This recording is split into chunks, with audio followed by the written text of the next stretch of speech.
Hi, this is Reinhard from Everyday Systems. Today, I'm going to do something new in this podcast, but simultaneously the opposite of new. I'm going to re-present the first system I ever talked about, the No-S diet, from scratch, the entire system, as if I'd never spoken about it or written about it before, with the perspective of 20 plus years of thinking about it, practicing it, and discussing it blended in. My hope is this episode can serve as the draft of a chapter in an Everyday Systems Compendium ebook, and hopefully be interesting and useful in its own right as an up-to-date introduction to the No-S diet in 2024. I also hope that even long-time No-Sers will find something valuable in it, maybe some insight they missed from one of these sprawling discussions, or that something they weren't sure about will finally click after hearing it presented from a slightly different angle. If it feels like this re-presentation technique is working, I'll keep doing it for all the major Everyday Systems every other episode.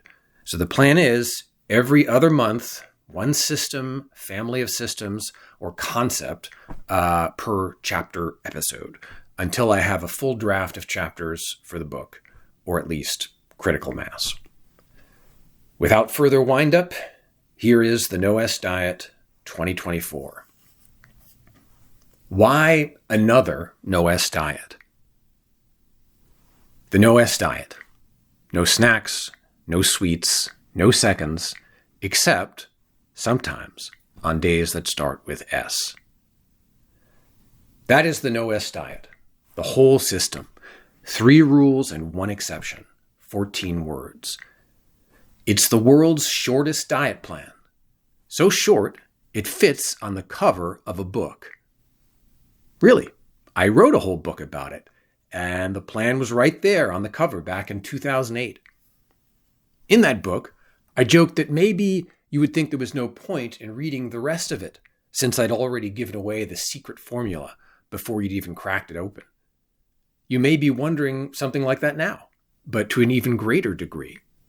If this guy already wrote one whole book about this supposedly ultra-simple diet plan, why is he writing about it again here as a chapter in this compendium? Not because I think it's a bad or outdated book, or that I think I could do it better now in a fraction of the space. Not at all. I reread it for the first time in many years in preparation for writing this chapter, and was pleasantly surprised at how well it holds up. I'd been worried that I would find a lot to cringe at, but there really wasn't much. I actually felt a little proud rereading it. I mean, it's a diet book, but for a diet book, it's really not bad. If you wind up being intrigued by this chapter, go ahead and read that book. It's still worth it. There's a lot of serious practical wisdom compressed into those 14 words that may not be immediately obvious. The book unpacks that for you in even greater detail than I can here. Then, when you repeat the formula to yourself, you're getting not just the bare instructions, but it's like an incantation to bring back into your mind the memory of that larger case for the No-S diet. You'll remember not just, this is what I'm doing, these rules, because really the book doesn't add anything to that, but this is why I'm doing it. And that why will help you succeed. So why this chapter then? What's the point if I made the case for No-S so well, or well enough, back then? 1, most obviously, I'm writing for people who have never read the book and may be coming to the No-S diet for the first time. Maybe they picked up this compendium because they were interested in some other system, and this is the first they've ever heard about No-S. I want to give them the best, most concentrated, most up-to-date presentation of the No-S diet I can. They may not think they're ready for a whole book on the subject yet. 2, I'm writing for longtime practitioners of the No-S diet who may have picked up this compendium precisely because it's included, to show them how it fits in with the other everyday systems. I'll be emphasizing the common principles and components it shares with those other systems. Maybe these readers will be turned on to another system because they now see how no-S-like ways of thinking can be applied to other problems in their lives. Finally, and maybe most importantly, I've got some tips for the serial no-S diet failure, wannabe, aspirant.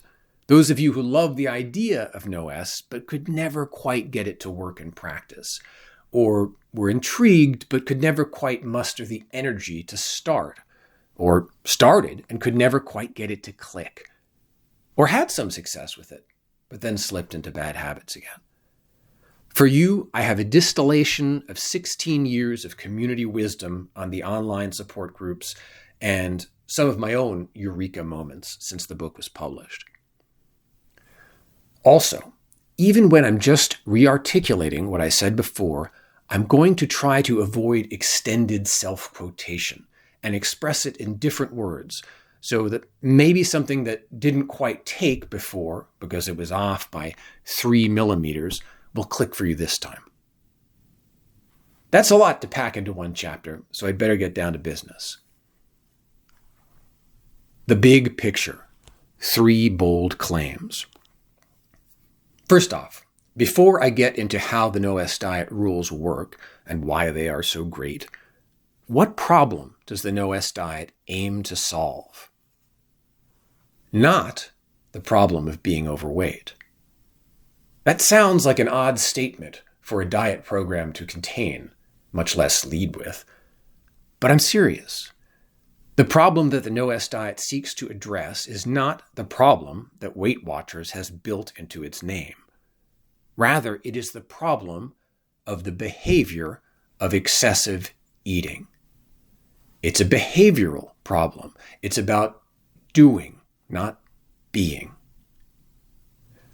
Now, that behavior may, and in most cases does, have something to do with why so many of us are overweight or obese. But it is also significantly different. It is a problem in itself, even apart from any weight issues. That's my first bold claim, that the habit of overeating, not the state of being overweight, is the real problem. You may not think that's such a problem. You may think, I actually wouldn't mind continuing to overeat if I could somehow lose weight at the same time. I kind of like overeating. But step back and think about it for a minute. You don't really. It's a degrading, powerless feeling. It's more a compulsion than a pleasure. And furthermore, unless you solve the problem of overeating, you will never really solve the problem of being overweight. Your only chance of sustainably solving that second problem is by solving the first problem first. As C.S. Lewis put it, you can't get second things by putting them first. You can get second things only by putting first things first. Put first things first, and we get second things thrown in. Put second things first, and we lose both first and second things. The siren song that so many other diet programs sell you, that you can continue to overeat and still lose weight, usually in the form of magic foods that you can continue to gorge on with impunity, is a lie the no-S diet teaches you to resist. You are going to confront the problem of what used to be called gluttony head on, not dodge it with another form of gluttony. My next bold claim is that this problem of overeating is primarily a psychological problem, specifically a problem of self-deception. We're motivated to overeat for many reasons. Emotional comfort, self-hatred, because food just tastes good. But those motivations have been around forever, even before we all started giving into them and getting fat in the 1980s. What changed? Superabundance. Sure, calories became cheap and convenient. A tipping point was reached. But also, partly in response to this, and even more importantly, we stopped limiting our eating to meals. Meals? That may sound like a fussy detail. Who cares when you eat, right? But it's really not. Or maybe you even think it's factually wrong. What about supersizing and all that, which one would suppose might have drastically increased calories from meals? But numbers from the USDA paint a clear picture. Americans eat on average over 20% more calories than they did in 1980, and 90% of that increase has come from snacks, defined as between meal eating. For women, the proportion is over 100%. Calories from meals have actually gone down. So far from being a fussy detail, the decline of meal-based eating is almost the entire problem. In other words, in a direct sense, not stuff, not novel frankenfoods, but this new behavior of snacking is what caused and is fueling the obesity epidemic. And if you think about it, it makes intuitive sense why. Before circa 1980, and from time immemorial, most eating was done at social meals. Snacking, when it happened, was frowned upon. If you overate, it was visible. You could see it. So could other people. You ate at certain times in certain ways with other people. With the spotlight of social meal-based eating, there wasn't much scope for deception of others or of yourself about how much you were eating, and so it didn't take all that much willpower not to do it. If you overate, it was immediately obvious and embarrassing to others and to yourself. There was an immediate disincentive to overeating. There were also plenty of positive incentives to eat moderately. Pleasure in company and not wanting to take more than your fair share. The aesthetics, even of a very simple home meal and not wanting to disturb that, to appreciate and honor the loving effort grandma had obviously put into setting the table and preparing this food. No matter how you look at it, mealing was a very effective speed bump. But then technology made convenience food, especially snack food, cheap and ubiquitous, and social structures around meals broke down. Suddenly, these primal desires around food could run rampant. Highly caloric food could be consumed quickly and conveniently and cheaply all the time, with no one else around to trouble us with their observations or sensibilities. Today, you might have a dim sense that you're eating too much, but without the spotlight of discrete social meals, it's hard to get a precise sense of it, and there is always at least plausible deniability. No one ever needs to see you being a glutton. Even you yourself don't need to see it grazing all day long. Often you can't point to one incident and say, that was excessive. That's where I went over the line. There are no lines. It all blurs together. Alone and without any ceremony, there's no longer any friction to helping yourself to that third piece of frozen cheesecake from the fridge or grabbing another handful of chips on the couch. Eating barely registers. It isn't an event anymore. Snacking isn't even the right word for it. We're in a state of perma-snacking. It's like a steady IV drip of calories. It's hard to resist excess when you can't even see it. Many diet plans seek to reintroduce that friction by having you log or count everything you put in your mouth. I call these substance accounting diets, calorie accounting diets being the most prevalent. This is unsustainable overkill, even with whiz-bang apps such as Keep Appearing to help with the math. They make sense on a biochemical level and may work for a while the novelty lasts, but it's not fun and impossible to habitualize, and so impossible to sustain. There is a better way that requires no math at all, the way we used to do it. Meals. My third, bold, really almost grandiose claim is that the mechanism by which No-S seeks to repair your individual, personal eating habits is by standing in for those lost societal habits, by reproducing in the form of explicit, self-enforced rules those lost social, mostly externally imposed structures around meal-based eating. It's a whole social order in 14 words. The no-S diet rules aren't exactly what the old social rules used to be. And of course, the rules of each culture varied to some degree, but they're close enough to resonate deeply and bring you similar benefits. Because while technology and gigantic social conditions enabled this self-deception around excessive eating, at the end of the day, we as individuals can't roll back technology and social conditions, nor would we necessarily want to. There was a lot of good in that bathwater. What we can do is introduce surrogate structures that make it hard to deceive ourselves again. That is exactly what the no-S diet does. It's a shortcut to creating a food culture that has been lost for you, yourself, now, in the midst of a larger food culture that has gone insane. It's a way back to the moderate meal-based eating that makes excess obvious again and served us well across cultures for generations.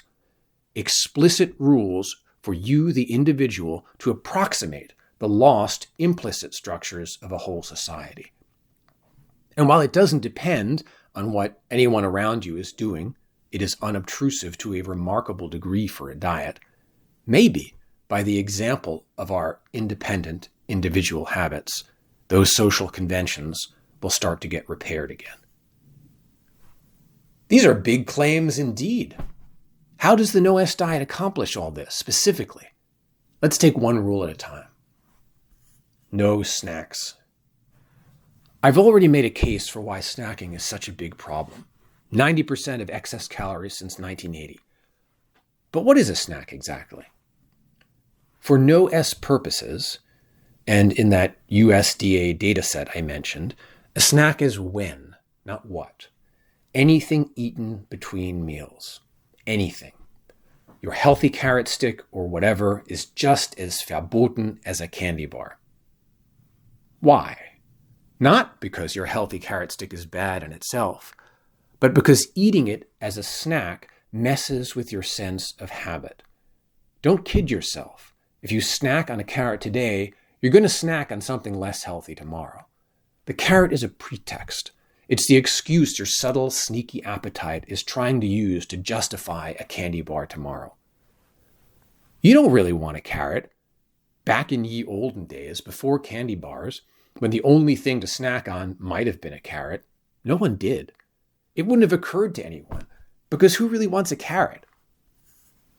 Snacking doesn't just sound like sneaking. It is. It is the act of sneaking excess past your natural defenses. Nothing ever looks like a lot, but it imperceptibly adds up. If you snack, the only way you can know you are overeating is by resorting to unsustainable behaviors like counting calories. So keep it simple. A snack is when, always, anything, makes the decision easy. So easy that it soon becomes an automatic habit. And that is the key to no-S. Simple, conscious rules that eventually build automatic, almost unconscious habits. Let one little healthy snack in, and all of a sudden the stream of perma-snacking is flowing again. Because why not do it again next time? And next time? And next time? Look, I'm not saying don't eat carrots or don't eat fruit. I'm just saying eat them as part of your meals instead of as snacks. They do double duty then. They no longer justify the behavior of snacking, and they also displace less healthy options on your single plate meals. This brings us to our next question. What is a meal? I leave you to figure that out. However you define it, you get 3 of them, or as I discuss at length in the book, some other number that you determine in advance, but best to stick with 3. And they have to fit on one physical plate. You have to see everything you're eating for that meal at once.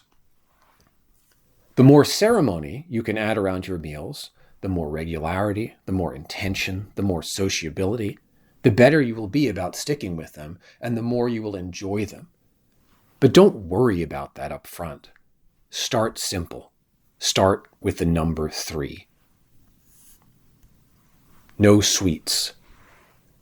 The No-S rules are about getting the biggest bang for your restrictive buck. They're about targeting the low-hanging fruit, the relatively easy stuff that will make the most difference, not fussing over the corner cases. Accordingly, the No-S rule is no sweets, not no sugar. A sweet is defined as something whose principal source of calories is sugar, something that tastes sweet, dessert-level sweet. You don't have to go checking lists of ingredients and driving waiters crazy. Your taste buds will let you know. People love extremes. If too much sugar is bad, they think, then the answer must be no sugar. People love that. It's so clean. It's so righteous feeling. The problem is that rush of righteousness doesn't last. And when it wears off, you just feel deprived and want sugar again.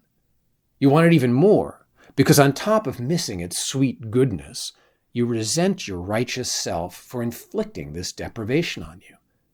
And then, eventually, you cave and punish your righteous self by eating even more sugar. And then, when the brief thrill of that wears off, your righteous self can punish you right back again, ad infinitum, with you snowballing fatter and more miserable every go-round. The No-S attitude is, that's ridiculous. Just focus on good enough, not perfection. You don't have to cut out all sugar to make a huge difference, to make a sufficient difference. Just by cutting out the obvious stuff, just by cutting out the dessert-level sweets, the stuff that actually tastes sweet, you've got an 80% solution, a sufficient solution with 0% of the headache and no real deprivation. So go ahead and put some sugar in your coffee or tea if you like, but skip the sugar soda. A can of Coke is 10 teaspoons of sugar. No one in human history ever spooned that much sugar into their coffee. Likewise, go ahead and eat that yogurt, with a meal, of course, but save the ice cream for the weekend. And of course, eat fruit, but again, not as a snack, with a meal, displacing less healthy stuff on your single plate. Does it pass the dessert test? This is the question you should be asking yourself when evaluating sweets. Is it an actual dessert or sweet enough to qualify for a dessert, like liquid dessert soft drinks? If not, it's okay. What about artificial sweeteners? Yes, granted, fake sugar obviously messes with your built-in sweet detector, and it's probably better to avoid it to keep your taste buds properly sensitized and your habit of sweet avoidance strong. But if you don't think you can manage without it, if you think you're going to crack under your sugar lust, it's fine. It's the lesser evil by far. The purity of perfection is not our goal. Our goal is good enough. And if for you that means fake sugar, go for it. You can still hold your head up high as a proud no-esser, and you can always revisit the issue when you are stronger in habit. No seconds. The last no-S rule cements a principle they all share. You should organize your eating so that it's possible to sense excess again. You shouldn't have to count. You shouldn't have to read labels. You shouldn't have to perform a biochemical analysis. You should be able to detect excess with your natural senses, with taste, and even more importantly, with your eyes. Excess should be visible. Seeing excess is half the battle. If we force ourselves to confront our excesses and not look away or make excuses, we've half won already. By sticking all of your food for a meal on a single physical plate, you can get a good enough sense of how much you're eating just by looking at it, without having to resort to time-consuming and unsustainable practices like counting calories or carbs or other invisible micronutrients. If it's a lot, it'll look like a lot. You can't hide the allotness of it by sneaking back for individually modest-looking seconds or thirds. It's all right there at once, staring you in the face. And since you aren't snacking either, this is really it during the week. 3 spotlights shining bright on all your daily food choices. It's hard for excess to hide under the glare of those spotlights. If excess is there, you'll see it. And if you relearn the ancient art of eating social meals, highly recommended, so will your neighbor. That gentle pressure on your eyeballs from the sight of that excess, even if you alone are the only one seeing it, will be enough over time, on average, to whittle these single plates to a decent size.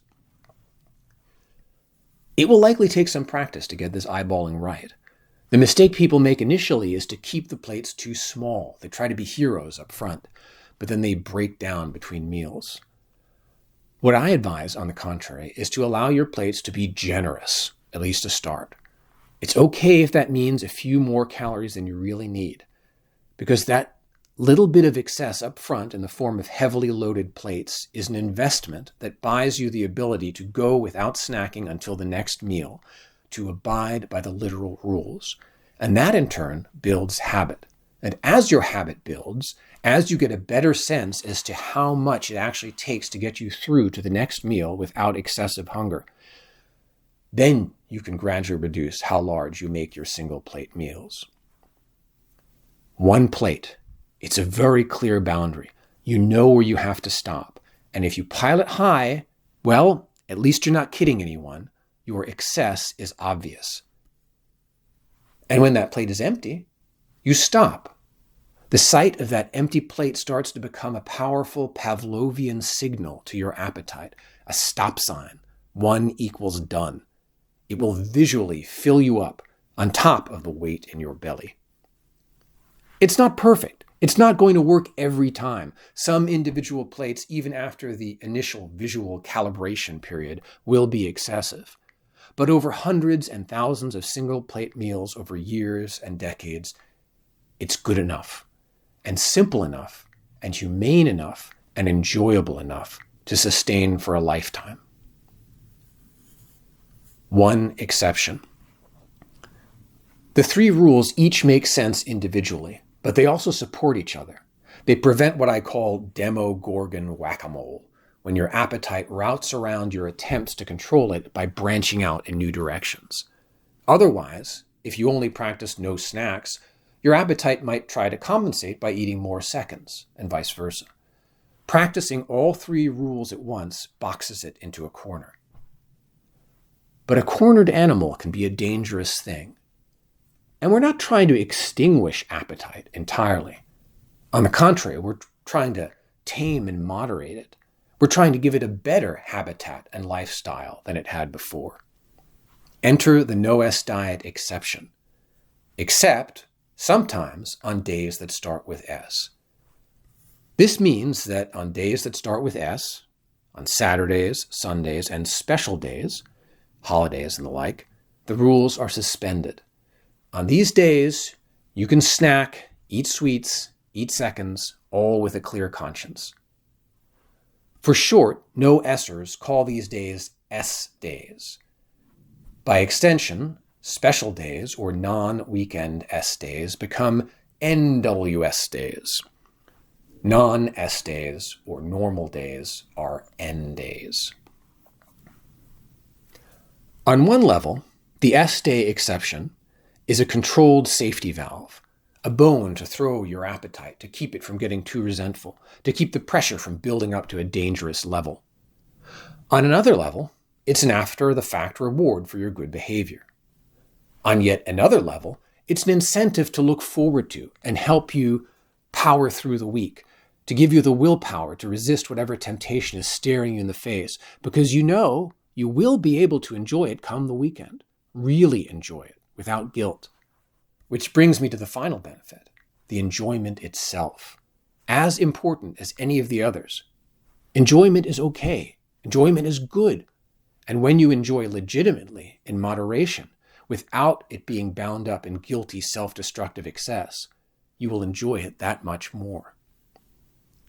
I don't like to refer to S days as cheat days, because that implies you are doing something you aren't supposed to, something sneaky. It's as if you referred to legitimate days off from work or school as playing hooky or going AWOL. S days are just as legitimate as N days, and are just as important to the long-term success of the no-S diet. You deserve them and you need them. People worry that their S days will degenerate into binge days, free-for-alls when you just stuff yourself silly and undo all your hard work during the week. The best way to prevent this from happening is not to add extra rules or restrictions on S days, as you may be tempted to do, and certainly not to get rid of them entirely, but rather to double down on the enjoyment aspect. Think in advance of something really nice every S day that you are looking forward to and would like to reward yourself with.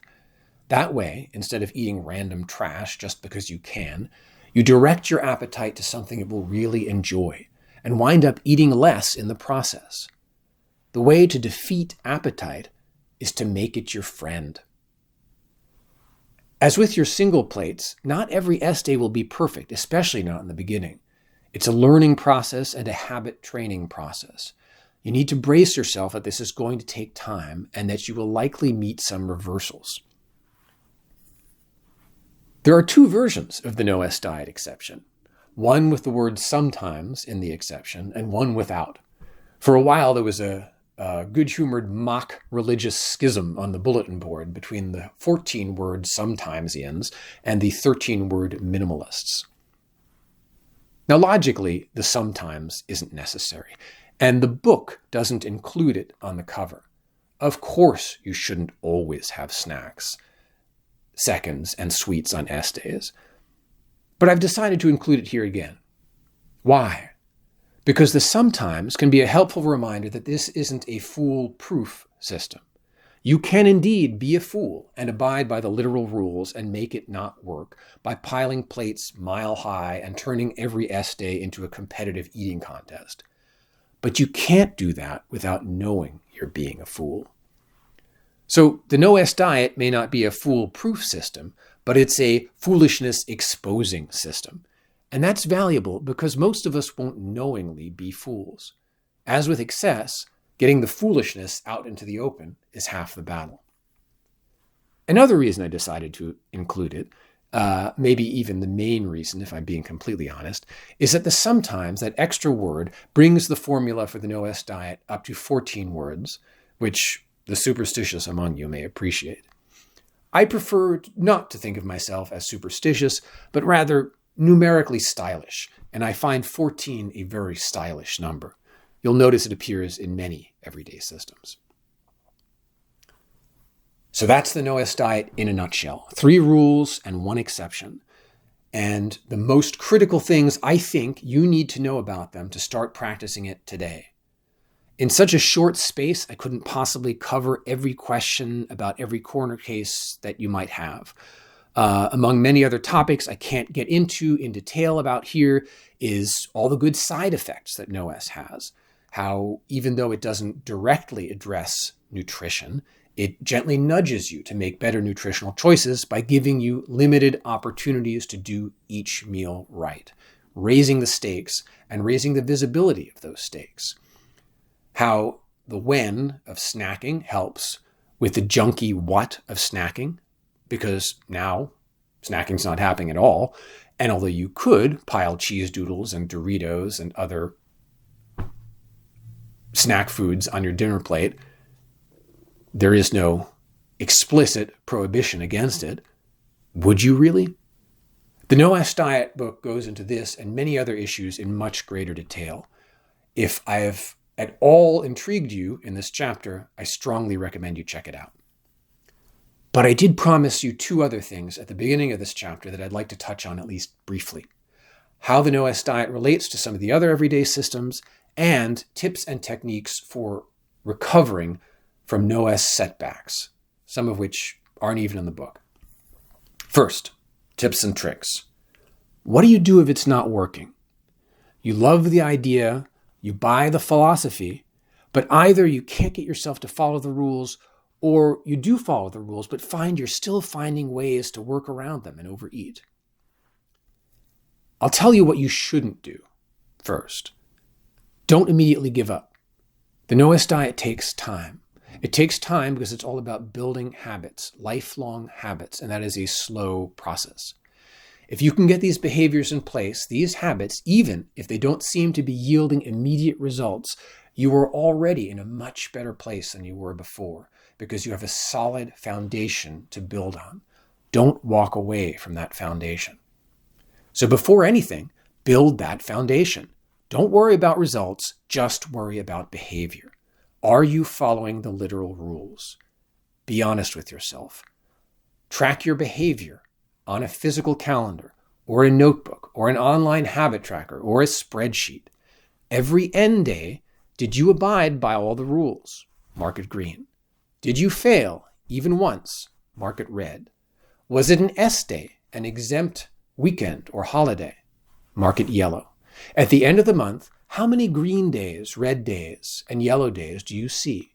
This is the first thing you should focus on. Green months with some yellow and little or no red. If you're having trouble doing this, pay attention to what's tripping you up. Maybe even make a note of it on your calendar or habit tracker. Is it hunger between meals, causing you to break down and snack? If so, make your meals bigger. You can always shrink them back down again once you have the habit of no snacking firmly in place. Are seconds proving impossible to resist? Same thing. Sweets? Think of a nicer incentive/reward for the weekend to motivate you to hold out. But pay attention before you jump to an intervention. You don't want to be jumping around all over the place, playing another form of whack-a-mole. Be especially wary of the temptation to add rules or even whole other diet plans. While the No-S diet is very unobtrusive and plays well with pretty much every other diet plan out there, and it's easy enough to imagine one-off additional prescriptions, know something else that starts with S. If you can't even manage vanilla No-S, you're not going to be able to handle something even more complex and restrictive. More regulatory burden is the opposite of what you need. More attention, not more effort or more rules, is the next best step. Sometimes the act of paying attention itself, apart from what that attention discovers or solves, is enough to fix the problem.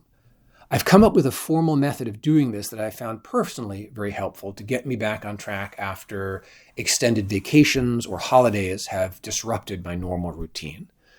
It's a form of temporary, minimalistic food logging that paradoxically uses the fact that food logging is an inherently unpleasant activity as its main active ingredient. It even has a cutesy name, surgical flogging. It works like this. You write down everything you're eating for a limited period of time until you feel you are back on track. You gain self-knowledge, introduce an immediate speed bump against excessive eating without adding any additional restrictions. And because writing down what you are eating is work that you want to avoid, especially if what you're writing down is a little embarrassing, while using the fact that this activity is expensive and not fun as an incentive to get yourself to a place where you no longer have to do so. I don't have space here to go into all these details, but please take a look at my episode on it. And also, this will become a chapter in the book, to find out more about the precise triggers to use to commence and suspend flogging to get the most out of it. If at the end of it, it's still not enough, then, and only then, consider additional rules or overlaying additional systems. My guess is you won't need to, but you still can. You have that option in reserve. Even if you never have to use it, the knowledge that you could call in reinforcements can help keep your morale up. Again, the book has specific recommendations on these, such as intelligent dietary defaults, smaller physical plates, capital and lowercase S days, and more.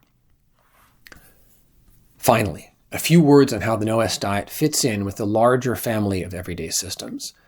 They all focus on habit engineering, building sustainable, almost unconscious habits rather than relying on non-stop conscious willpower and effort.